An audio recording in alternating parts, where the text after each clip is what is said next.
네.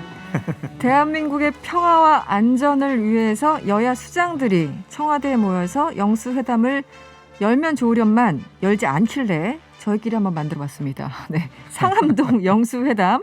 지금 목소리가 살짝 들렸어요. 우리 더불어민주당 박수현 홍보소통위원장님 나오셨고요. 어서 오세요. 네, 안녕하세요. 박수현입니다. 네, 오늘 첫 출연입니다. 오늘 첫 출연이시고요. 네. 또 역시 오늘 저희 방송의 첫 출연이신 김영우 전 미래통합당 의원 함께합니다. 어서 오세요. 네, 반갑습니다. 김영우입니다. 네. 사실 김영우 전 의원님의 영 그리고 박수현 위원장님의 수 그래서 영수회담입니다. 굉장히 과학적이지 않습니까 이름이? 네. 그래도 영수회담 정도 되면 청와대에서도 누가 좀 와야 되는 거 아니야? 좀 썰렁합니다. 네, 상암동 영수회담 오늘 뭐 코너 명은 어쨌든 마음에 좀 드십니까? 어떠십니까? 아니 그래서 뭐 제가 여당인데 네. 저부터 이름을 넣으면 수영 회담이 되기 때문에 네. 야당 우리 그건 좀- 의원 선배님이신데 영수회담이 훨씬 나은 것 같습니다. 아무튼 기분은 좋습니다. 조금 창피하지만. 그러니까요. 예. 저희들 뭐 알차게 만들어 보죠. 그나저나 저는 이제 박수현 위원장님은 사실 오늘 오전에도 한번 뵀어요. 방송 녹화 때문에 한번 뵀었고 국회에서 김영우 전 의원님은 요즘 어떻게 지내시는지 궁금해하시는 분들 많습니다. 네, 소식 좀 전해주시죠. 저는 뭐 요새 이제 춥고 또 코로나 상황이고 하니까 네. 할 수 있는 게 많지는 않고요. 네, 저는 자전거 타고 부산 갔다 왔어요. 어디서부터 어디까지요? 서울서부터 부산까지. 아 정말요? 예, 올 때는 이제 저 버스 타고 오고. 저는 그 자전거 타는 거 워낙 좋아하고요. 네네. 또 그거 타면 또 아주 반가운 그 자전거 라이더라 그러죠. 자전거 네네네. 타시는 분들 이렇게 만나면 중간중간에 굉장히 좋은 얘기 많이 듣습니다. 민심을 정말 많이 들을 수 있어요. 직접. 직접. 네, 솔직히. 그러면 얼마나? 저는 이제 밤에 타는 거는 위험하니까 네네.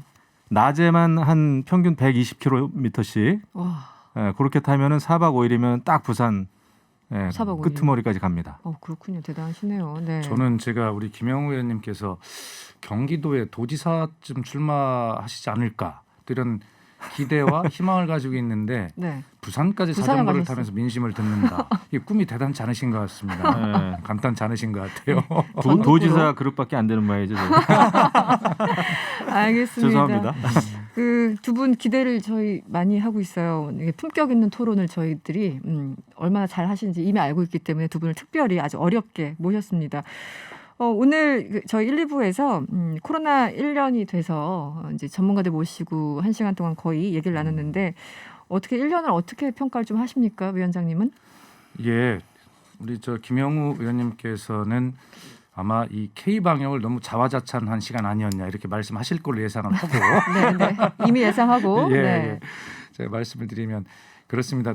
누구도 예측하지 못했던 경험해보지 못했던 미증의 그런 이 감염병.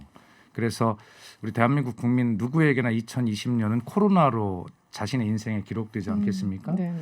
그런데 이것은 우리 대한민국뿐만 아니라 세계 전 인류가 그럴 것이고 저희 정부도 한다고는 했습니다만 처음이다 보니까 우왕좌왕한 측면도 있고 예상하지 못한 측면도 있고 구멍이 뚫린 부분도 있고 이랬습니다.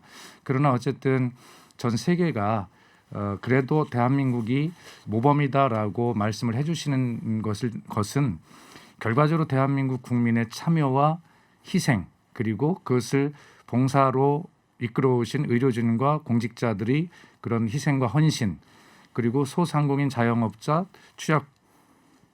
고용 취약계층 네네. 이런 분들의 그런 힘든 양보와 이런 것들 때문에 사실은 1년을 그나마 그래도 이렇게 잘 이겨올 수 있었다. 그래서 네. 저는 K 방역이 뭐 문재인이나 민주당의 M 방역이 아니고 K 방역이라고 이야기하는 것은 네. 자화자찬이 아니라 그렇게 생각하신 대한민국 모든 국민들을 뜻하는 코리아의 K 방역이다 이렇게 말씀을 드리고 전 국민이 이제 참여한 마지막까지 더 네. 사회적 참여 연대로 이것을 이겨내야 되겠다라는 말씀을 꼭 드리고 싶습니다. 네, 김영우 전 의원님 어떻게 평가하십니까? 예, 온 국민이 애를 썼죠. 뭐 정부도 애를 썼죠. 다 알고 있습니다. 근데 제가 느끼기에는 그러니까 축구로 치면은 그거예요. 그 선수들은 너무나 열심히 뛰었다. 그 선수라고 하면은 저는 국민이죠.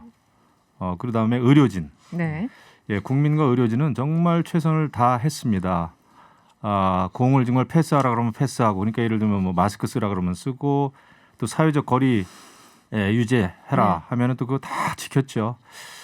그 덕분에 그나마 여기까지 왔는데 근데 그 축구의 어떤 감독이랄까 구단주 면에서는 좀 아쉬운 점이 너무 많습니다. 네, 예를 네. 들면은 처음에 이제 마스크 대란도 있었지만은 그 이후에도 굉장히 전문가들의 얘기를 제대로 듣지 않고 막 소비 쿠폰 같은 거 풀어가지고 그 국내 여행 막 진작하고 그러지 않았습니까? 소비 진작시킨다 그러고 뭐 상품권 풀고 막 그랬어요. 그래가지고 결국 그 이후에 2차, 3차 확진자가 대규모로 발생하는 그런 사태를 맞게 됐습니다. 그런 면에서는 진짜 중요한 것은 전문가 얘기를 들어야 되는데 정치권도 그렇고 보건 당국도 그렇고 좀 너무 이게 좀 파퓰리즘으로 흘렀다라는 생각을 지울 수가 없어요.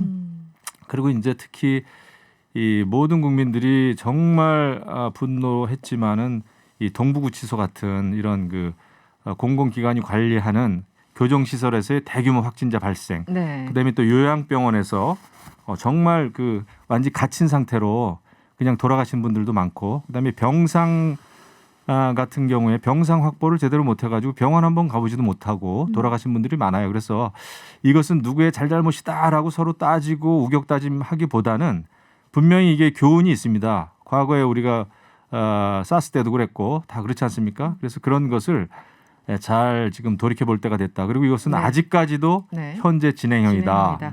예, 그래서 우리가 뭐 평가하면서 정치권이 서로 멱살잡이할 일은 아니라고 봐요. 네. 다만 보건당국과 청와대 정치권은 정말 냉정해야 된다. 자화자찬할 때는 물론 아니다 생각합니다.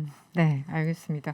오늘 뭐 1년이 돼서 어느덧 1년이 돼서 두 분의 평가를 종합적으로 들어봤고요. 사실 이제 정치 이슈들도 워낙 많습니다. 또 마침 오늘 개각이 돼서 문재인 대통령이 신임 외교부 장관으로 이 장수 장관이었죠. 강경화 장관을 이제 교체하고 정의용 전 대통령 외교안보 특별 보좌관을 내정했습니다. 그리고 문화체육관광부 장관에 황희 국회의원, 또 중소벤처기업부 장관에는 권칠승 국회의원 이렇게 지명을 했습니다. 먼저 김영우 의원님께 여쭤볼게요. 그 오늘 개각 전반적으로 어떻게 보셨습니까?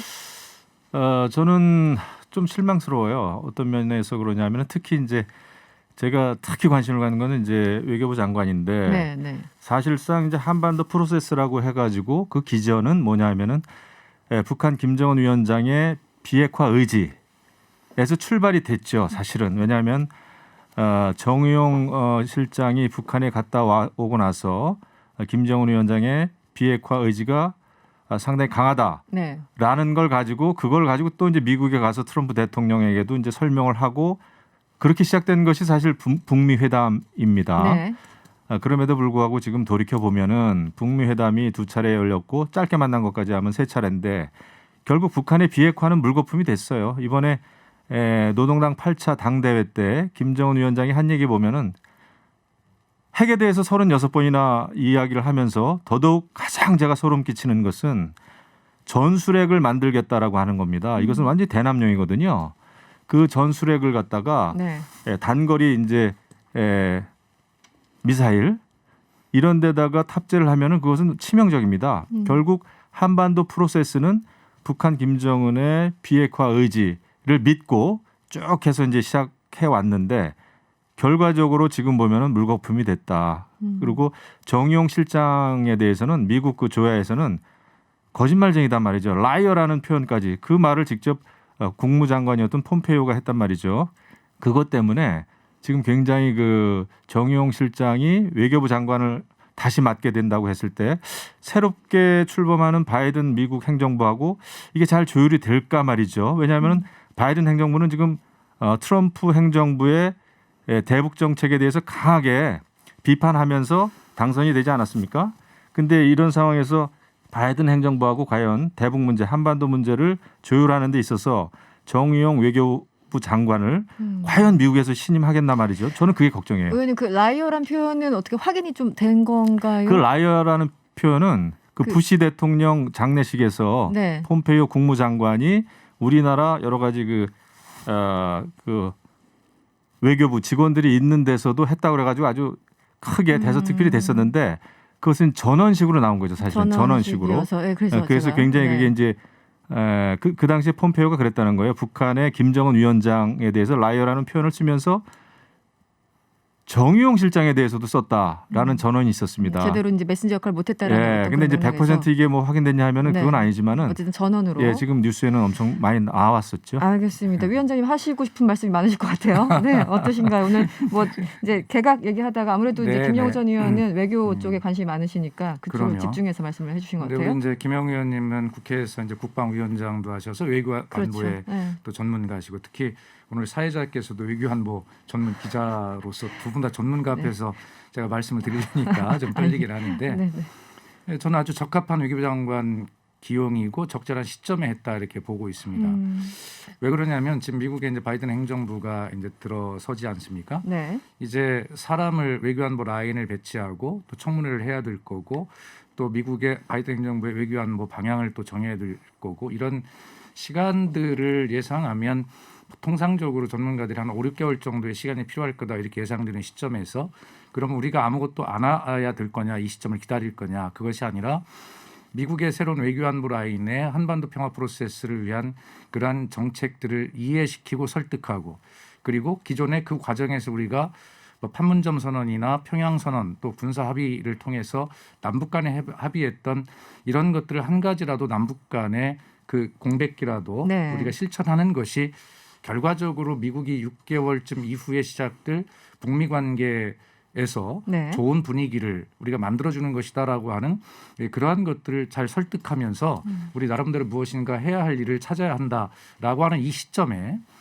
정우영 안보실장, 저 신임 외교부 장관 네. 지명자는 원래 외교관 출신으로 외교가 전문이죠. 그러나 그렇죠. 청와대 국가안보실장을 하면서 지금 문재인 정부의 이 외교안보 정책을 총 방향을 정하고 조율해왔던 그런 분 아니겠습니까? 그렇기 때문에 미국에서 행정부 들어서는 이 와중에 그런 외교안보 라인과 적절하게 다시 이런 싱가포르 회담에서 원칙적 합의가 이루어졌지만 그 이후에 구체적 합의에 이르지 못해서 네. 하노이 노딜이 된 그 싱가포르 회담에서의 새로운 출발을 바이든 행정부가 할 수 있도록 충분히 역할을 할 수 있는 아주 중요한 적합한 그런 인사다 저는 그렇게 평가를 합니다. 이게 이제 정용 실장이 실력 있고 그건 저도 좀 알죠. 인품도 굉장히 좋으세요. 네. 그럼요. 근데, 네. 근데 제가 알기에는 주로 이제 다자 외교 쪽에 이제 관심이 많았던 분인데 기왕이면은 저는 좋은 기회라고 생각했거든요. 왜냐하면 바이든 행정부의 이 새로운 출발이기 때문에 결국 한반도 프로세스가 좋은 취지임에도 불구하고 현실적으로는 북한의 비핵화에 실패했잖아요. 솔직히 말하면 이런 상황이라면은 우리도 이 분위기를 좀 반전시킬 수 있는 기회가 될 수 있겠다. 새로운 외교부 장관 카드를 가지고 말이죠. 네. 근데 그런 면에서 이제 우리 아마 문재인 정부 입장에서는 정책의 지속성을 좀 강조한 것 같은데 네. 네. 저는 조금 좋은 그런 면에서는 이해가 안 가는 건 아니지만은 그래도 한반도 프로세스의 실질화라 그럴까? 북한의 비핵화라고 하는 실질적인 북미 회담 또 한미 동맹 차원에서라도 새로운 카드가 됐으면 더욱 좋았겠다라는. 아예 뉴페이스를 말씀하시는 그럼요. 거예요? 뉴페이스. 그리고 지금 황희 의원도 그렇고 네. 권칠승 의원도 그렇고 지금 사실 우리가 뭐 말은 삼권 분립이라고 합니다만은 너무 많은 현역 의원들이 장관에 들어가 있어요. 이렇게 되면은 결국 그 입법부 국회가 행정부를 견제할 수가 없습니다. 그리고 너무나 지금 그렇지 않아도 강력한 대통령 집권제인데 네. 이런 걸 더 강화하는 것밖에 안 되죠. 그리고 그 두 분은 황희 의원, 권칠승 의원은 다 예전에 참여정부에서 이제 청와대 또 행정관 출신이고 뭐 이런데 이렇게 보면은 이래 가지고 어떻게 국회가 입법부로서 더 바로 서겠는가 말이죠. 네, 저는 네. 그런 면에서는 아쉬움이 좀 있어요. 그 사실 이제 황희 의원, 권칠승 의원을 두고 친문 핵심 현역 의원이다. 근데 사실 이제 미국 같은 데 보면은 회전문 인사라고 해서 지금도 보면은 결국 오바마 때 클린턴 때 썼던 사람 또 기용하고 또 기용하고 이런 것처럼 네. 우리나라도 약간 좀 그런 것 같아요. 노무현 이제 정부 때 했던 분들이 다시 오기도 하고 아니면 친문 핵심 의원들이 가기도 하고 어쨌든 비판적인 시선이 있는 거는 아실 테고요. 네. 어떻게 설명 가능할까요? 그러니까 지금 이제 그 의원 입각에 대한 비판은 뭐 당연히 있을 수 있는 것이죠. 그러나 제 입장에서 말씀드리자면 문재인 정부 이제 5년 차 임기인데 지금 인사청문회 제도라고 하는 것의 한계와 국민의 눈높이가 워낙 높아져 있는 상황에서 적합한 사람을 찾아낸다는 것이 실제적으로 굉장히 어렵더라고요. 제가 청와대 대변인 할 때 보니까 장관 후보자 한 명을 지명하기 위해서는 지금은 적합한 분을 접촉을 해도 가족들이 무조건 반대합니다. 그런 분위기가 네, 네. 됐죠. 네. 그래서 이해가 갑니다. 그래서 심지어는 어떤 장관 후보는 제가 뭐 구체적으로 말씀을 드릴 수는 없습니다만 놀랄 만한 그 숫자들을 거친 다음에야 겨우 장관 하나를 지명할 수 있는 이런 정도인데 네. 네, 그런 측면에서 보면 청문회 통과가 비교적 좀 쉬울 수 있는 현역 의원을 뭐 기용하는 것은 어쩔 수 없는 상황인 것 같고 또 조금 좀 제가 뻔뻔하게 좀 변명을 해보자면 오히려 그렇게 삼권 분립을 저해하는 요소가 될 수 있겠습니다만 국회를 잘 이해할 수 있는 현역 의원의 입각은 그런 비판에도 불구하고 또 원활한 정부와 국회의 관계 속에서 서로 어떤 다른 효과를 낼 수 있는 측면도 있다. 네. 결과적으로는 기왕에 그 지명하고 또 청문회를 통과해서 된다면 일을 얼마나 잘 하느냐라고 하는 것으로 증명하기를 바랍니다. 뭐 여당 입장에서는 좋을 거예요. 현역 의원이 국무위원이 되면은 국회에서도 긴급하게 통과시킬 법안 발의가 됐을 때 뭐 국무위원들, 장관들도 그냥 국회의원 자리에 앉아가지고 그 통과시키지 않습니까? 사실상 근데 코미디죠. 뭐 저희 정부 때도 그런 일이 있었습니다. 네, 저희 정부라 그러면 의원내각이 이상하지만 있었죠. 네네. 예, 과거 정부 보수 정권이죠. 네네. 그런 때도 그런 일이 있었습니다만은 제가 보기에는 야 이거 제대로 된 상권 분립이 아니다. 제대로 된 민주주의가 아니다. 이런 생각이 들고 국무위원은 차라리 외부 전문가가 좀 맡는 게 차라리 낫겠다 싶고요. 뭐 정무직인 경우에는 뭐 할 수 없겠습니다만은 네. 그런 아쉬움이 있어요. 네. 앞으로 뭐 얘기 나온 김에 조금 전에 이제 조금 더 돌아가서 이제 바이든 정부가 2시 새벽 우리 시간으로 새벽 2시에 네. 이제 시작이 되죠. 여러 가지 참 역사를 만들어내고 있는 그런 순간들인데 앞으로 좀 한미 관계 전망을 좀 해주시면 어떻습니까? 글쎄 계속 전문가 앞에서 정확히 보시니까 제가 그런데 전문가 아마 아니시- 네. 제가 들은 이야기를 종합해 보면 네. 우선 한미 동맹이라고 하는 것은 변할 수 없는 가치이죠. 그리고 어떤 안보 분야의 동맹뿐만이 아니라 기후 변화나 모든 다른 모든 문제들에 대해서 그런 동맹의 관계를 유지해야 되는 더 강화해야 되는 포괄적 동맹 아니겠습니까?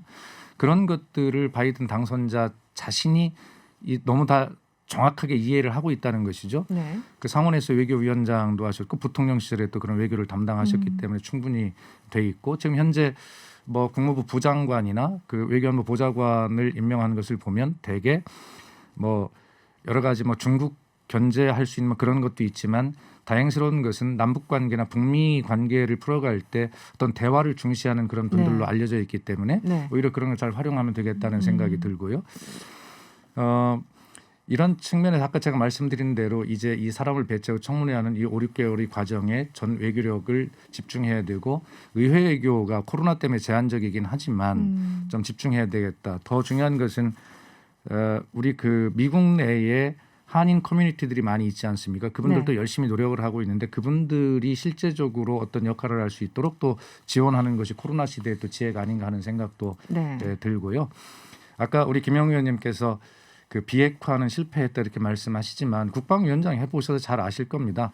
북한의 정권의 목표는 그들이 원하는 체제 안전 보장과 어떤 평화 협정 이런 것들이 완전히 이루어질 때까지 그 핵무기 개발과 고도화는 그들이 가진 생존 전략이기 때문에 그것이 타결될 때까지는 계속 될 수밖에 없는 일입니다. 불가피한 일이다. 네, 그렇습니다. 네네. 그래서 그렇기 때문에라도 빨리 북미 대화가 이루어져야 되고 그런 것들이 종전 선언이 되고 평화 협정으로 빨리 전환이 돼야 된다라고 하는 것인데 아마 그날까지 북한은 계속 그렇게 할 거예요. 네. 저희가 그런 걸 해야 되겠죠. 지금 이제 바이든 행정부의 외교 전략은 간단하게 말씀드리면은